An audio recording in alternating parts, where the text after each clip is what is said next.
बहुत सारी चीज़ों को लेकर के ना, जैसे कि मैं अपने दूसरे चैनल पर काम करती हूँ, मुझे बहुत सारी चीज़ों को लेकर के कमेंट कर देते हैं लोग। अब तो मैंने इग्नोर करना सीख लिया है। और क्योंकि अगर काम करना है, अगर आपको पब्लिक में रहना है, तो आपको बहुत सारी चीज़ें इग्नोर करनी आनी चाहिए। तो बहुत सारी चीज़ें हैं जो कि मैंने इग्नोर करना सीख लिया है। अभी मम्मी कल ही गई है, और जब से अनाया एडमिट हुई थी हॉस्पिटल में, तो तभी से जो है, जिस दिन मैं अनाया को लेके गई, हम लेट गए थे सुबह के टाइम में। हाँ, मतलब बाकी की तबीयत ख़राब थी। रात को मैंने इनके ही पड़ोस में चाचा चाची हैं, मैंने उनके पास में मजबूरी में मुझे पाखी को वहाँ पे छोड़ना पड़ा था। और फिर जो है, हाँ, नेक्स्ट डे ही सुबह सुबह 8 बजे मेरी मम्मी आ गई थी। ना मैंने उनको बोला था कि मम्मी आना है या नहीं, क्या है, क्योंकि ऐसे सिचुएशन में नहीं वो होता है। बस मुझे पाखी की चिंता थी। मैंने ये सोचा था कि मैं पाखी को हॉस्पिटल में ही रखूँगी, जैसे भी मैनेज होगा मैं यहीं से कर लूँगी। और रात के टाइम में घर उसको इसलिए भेजा था क्योंकि यहाँ पे चंचल थी, गोपाल जी थे, ताकि वो कर लेगी, और ऐसे भी चंचल को भी अकेला नहीं छोड़ सकते थे। सारी चीज़ें मैंने नहीं बोल किसी को भी ये चीज़ नहीं थी कि मुझे किसी को बोलना है कि आप मेरे पास में आ जाना, या मम्मी भाभी बहन कोई भी फैमिली मेम्बर हो, किसी को भी मुझे नहीं बोलना था, क्योंकि देखिए सबकी अपनी अपनी जिम्मेदारियां होती हैं। और मेरी मम्मी की इस टाइम पे तबीयत भी बहुत ज़्यादा ख़राब थी, और दूसरा गुन्नू जो मेरी भतीजी है, उसकी तबीयत बहुत ज़्यादा ख़राब थी, भाभी को भी खांसी हो रखी थी। तो ऐसे में तो मैं बोल ही नहीं सकती हूँ मम्मी को कि मम्मी वहाँ की सारी चीज़ें छोड़ के आप मेरे पास में आ जाओ। शाम के टाइम में जब अनाया एडमिट हो गई, तब मम्मी का फ़ोन आया, और मम्मी बोली कि तू टेंशन मत लियो बिल्कुल भी, मैं सुबह सुबह ही घर चली जाऊंगी। मैं गांव में रहती हूँ। गांव का कल्चर, गांव के लोगों की सोच बहुत डिफरेंट होती है, बहुत डिफरेंट होती है, बहुत अलग तरीके से सोचते हैं। लड़की के ससुराल में माँ का आकर के रहना एक बहुत बड़ी बात होती है उस माँ के लिए भी, क्योंकि मम्मी मेरी अच्छी खासी एज की हो रही हैं, उनको भी इतनी समझ है कि अगर मैं मेरी बेटी के ससुराल में जा कर के रहूँगी तो बहुत सारे लोग बहुत तरीके की बातें करेंगे। अरे, उसने अपनी माँ को मंगा रखा है, ये कर रखा है, वो कर रखा है, बहुत सारी चीज़ें बोली जाती हैं। मेरी मम्मी को ये सब चीज़ें पता है कि ऐसा बोला जाएगा, पर फिर भी मेरी मम्मी किसी के बारे में नहीं सोचती है, कोई दुनियादारी के बारे में नहीं सोचती है कि लोग क्या बोलेंगे। मेरी मम्मी सिर्फ एक बात बोलती है कि मैं ये सोचती हूँ कि मेरे बच्चों को मेरी ज़रूरत कब है। वो कभी ये चीज़ नहीं सोचती कि बेटे को ज़रूरत है कि मेरी बेटी को ज़रूरत है। पहले पहले मम्मी के मन में ये विचार आते थे। जब मैं गांव में शिफ्ट हो गई थी, मम्मी मेरे को ये बोलती भी थी कि तुझे परेशानी होती थी, मैं आ जाती थी, अब तो नहीं आया जाएगा। बोला मम्मी ने ऐसा मुझे, पर जब मेरी परेशानी देखी, मेरे बिन कहे दौड़ी चली आती है सारी चीज़ों को छोड़ करके। और इसमें बहुत सहयोग मेरी भाभी का भी है कि वो माइंड नहीं करती हैं, उनको पता है कि मम्मी को कहाँ रहना है। भाभी ने ये बोला था कि यहाँ पे मैं हूँ, गुन्नू को भी संभाल लूँगी, पर वहाँ पे उनके पास में कोई भी नहीं है उनकी हेल्प के लिए। बाकी परेशान है, तो आपकी ज़रूरत अभी वहाँ पे है, तो आप वहाँ पे जाओ। मम्मी यहाँ पे आई, कई दिन रही, बहुत सारी चीज़ें जो है, मतलब गेस्ट भी आए घर पे, अकेली अनाया को भी संभालना, मेरे साथ में हेल्प भी कराना। सब जितने भी गेस्ट आए उनको सबको खाना पीना, चाय पानी, सब चीज़ों की जिम्मेदारी मेरी मम्मी ने उठा रखी थी। यहाँ तक कि जब कल गई ना, तो सब ये करा करा, तू सारा अपना काम निपटा ले, तू अपना सारा काम निपटा ले, वरना मुझे टेंशन रहेगी, तेरा काम नहीं हो पाएगा, तू कर ले, क्योंकि अनाया के साथ में नहीं हो सकता है। जितने भी लोग आए थे सबका, क्योंकि जागरण में काफ़ी सारे लोग आए थे, सबका मतलब कि इतने अच्छे से ध्यान, और एक एज हो रखी है मेरी मम्मी की। मेरी मम्मी को किसी ने भी एक बार भी आ, छोड़ो, इन सब चीज़ों को नहीं वो करते हैं। पर अभी भी ना, अभी कल गई है और आज ये पता चल जाए कि प्रिया परेशान है, वो नहीं सोचती है कि वो उसको बुलाए, कोई फ़ोन करे, वो ये सारी चीज़ें बिल्कुल भी नहीं सोचती है। बस उनको एक चीज़ दिखता है, मेरे बच्चे परेशानी में है तो मेरी ज़रूरत है, मुझे जाना है, वो नहीं सोचती दुनियादारी के बारे में, किसी चीज़ के बारे में नहीं सोचती है। तो ये रोल है मेरी माँ का मेरी लाइफ में। वो कभी ये नहीं सोचती है कि मेरी बेटी की शादी हो गई है या वो पराई हो गई है। जब कोई मेरी मम्मी के लिए कुछ बोलता है और कुछ वो करता है ना, तो मुझे बहुत हर्ट होता है, क्योंकि मुझे पता है कि किस किस कंडीशन में मेरी मम्मी मेरे साथ रहती है। और हर माँ शायद ऐसी होती है। एक चीज़ मैं और आप लोगों के साथ में, जब इतनी सारी चीज़ें हो ही रही हैं, तो मैं एक चीज़ और आप लोगों के साथ में शेयर कर देती हूँ। मेरे हस्बैंड कुछ टाइम से मेंटली डिस्टर्ब चल रहे हैं, और वो घर में ना किसी से बोलते हैं, बातचीत भी नहीं करते हैं, चुप रहते हैं ज़्यादा। जो है उनकी सिचुएशन हुई है तब से, जब से अनाया हॉस्पिटल में एडमिट हुई थी, तब से और ज़्यादा मतलब चीज़ें जो है वो बढ़ गई हैं उनकी। वो गुमसुम रहते हैं, चुप रहते हैं बिल्कुल, और ज़्यादा बातचीत भी नहीं करते। बहुत सारे लोग आए, बहुत सारे लोग थे। वो जागरण में भी बस सिर्फ खाना खाने के लिए गए, थोड़ी सी देर वैसे ही गए, बिल्कुल चुप।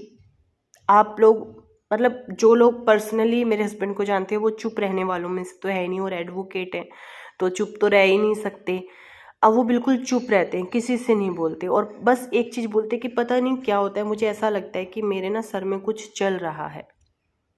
मेरी मम्मी ने बहुत समझाया, मेरे हस्बैंड को बहुत समझाया, बहुत सारी चीज़ें वो की, अपने घर का माहौल सुधारो, जो परेशानियां चल रही हैं उन सबको छोड़ दो।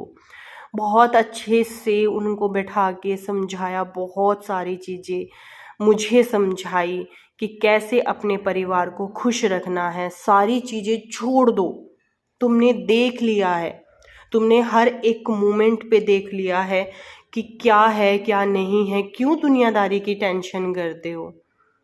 दुनिया किसी की नहीं होती है, कोई किसी का नहीं होता है।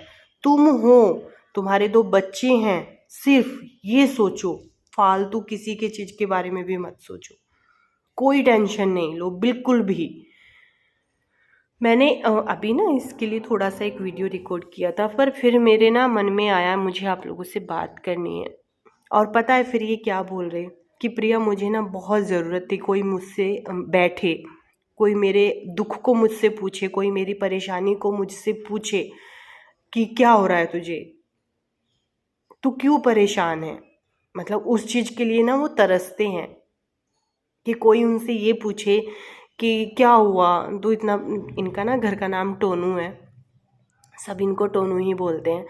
तो ये इस चीज़ को बोल रहे थे कि मैं ना, इस चीज़ का होता कि कोई मुझसे ये पूछे कि तू क्यों परेशान है, तुझे क्या हुआ है, तू ऐसा क्यों है। कोई, मैं ये चाहता हूँ कि मेरे ना जी की बात बाहर निकले, कोई मुझसे बात करे, क्योंकि उनको पता है कि मेरी भी कंडीशन ठीक नहीं है और बहुत सारी चीज़ों में मैं उलझी हुई हूँ, बहुत सारी चीज़ें। और वो मुझे लेकर के भी बहुत ज़्यादा परेशान रहते हैं। उन्होंने मम्मी को भी यही चीज़ बोली कि मैं प्रिया को देख करके बहुत ज़्यादा परेशान, अगर वो हंसती है ना तो मुझे ऐसा लगता है कि बस सब कुछ ठीक है, सब कुछ ठीक है। और पर उसके लिए हंसना भी ना एक बहुत बड़ा टास्क है आज की उसमें, क्योंकि बहुत ज़्यादा चीज़ें चल रही हैं और उनको फेस कर रही है। फिर भी मैंने ये सोच लिया है अभी कि कुछ भी चीज़ें नहीं है लाइफ में, सिर्फ परिवार है, परिवार की खुशी है। अभी हमने बहुत सारी चीज़ें ऐसी सोची है। अभी मेरे हस्बैंड को ना पैर में चोट लग गई थी, उनके पैर का मांस फट गया था जिस दिन हॉस्पिटल में बिटिया एडमिट थी। इसी वजह से जिन्ने पे उसको लेकर उतर रहे थे, दिमाग में पता नहीं क्या चल रहा था।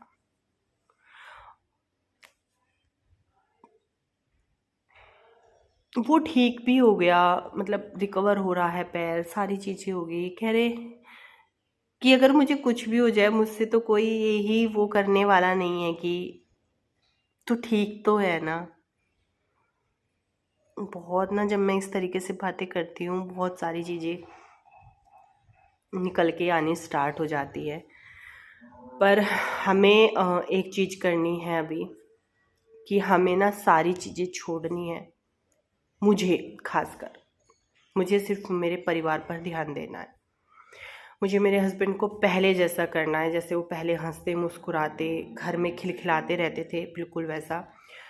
क्योंकि हर एक चीज़ सब अपनी साइड पर है और परिवार अपनी साइड पर है, परिवार की खुशी अपनी साइड पर है।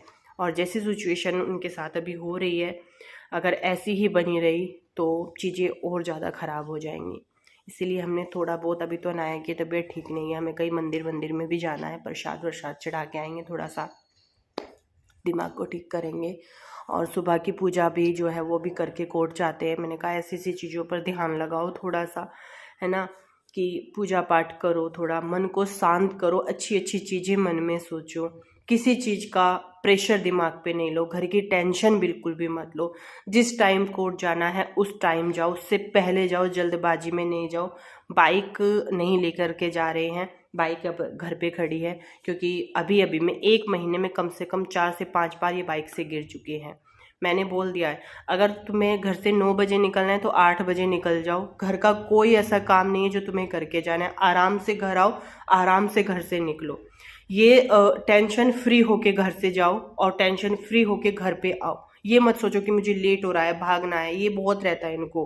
मैंने ये सब चीज़ें, मैंने कहा नहीं, बिल्कुल कुछ भी नहीं है। घर पे कोई जल्दबाजी नहीं है आने की, आराम से आओ और आराम से जाओ। क्योंकि एक बहुत बुरे फेस में है हम। मैं नहीं चाहती, और झेलने की शक्ति है ही नहीं कि कुछ और हम झेल लेंगे। सारी चीज़ें यूट्यूब पर आकर के बताना, सारी चीज़ें शेयर करना, आप लोग भी समझते हो कि नहीं कर सकते हैं, बट ये कुछ ऐसी बातें हैं जो मैं अपने मन से निकाल के मैं अपने मन को भी हल्का कर रही हूँ, इसलिए आप लोगों से बातें कर रही हूँ। और मुझे पूरी उम्मीद है आप लोग मेरी बात को सुन रहे होंगे, आप लोगों ने ये लेक्चर सुना होगा मेरा, स्किप नहीं किया होगा। अभी मैं जा रही हूँ पूजा करने के लिए, और अभी एक इससे पहले इसी पे ना एक छोटा सा वीडियो मैं रिकॉर्ड कर रही थी, उस व्लॉग को मैं कंटिन्यू रखूँगी। और इस चैनल पर आप लोगों को इसी तरीके की वीडियोस मिलेंगी हमारी फैमिली की। कोई रूटीन नहीं, कुछ नहीं, सिर्फ फैमिली, परिवार मेरा आप लोगों को इस चैनल पे देखने को मिलेगा। आप लोग सब्सक्राइब करोगे ना इस चैनल को, साथ दोगे ना, प्यार दोगे ना, सपोर्ट करोगे ना, बस यही चाहिए। मिलती हूँ नेक्स्ट वीडियो में। अच्छा लगा हो तो लाइक कीजिएगा, कोई बात बुरी लगी हो तो कमेंट बॉक्स में बोल दीजिएगा। मिलती हूँ, बाय बाय।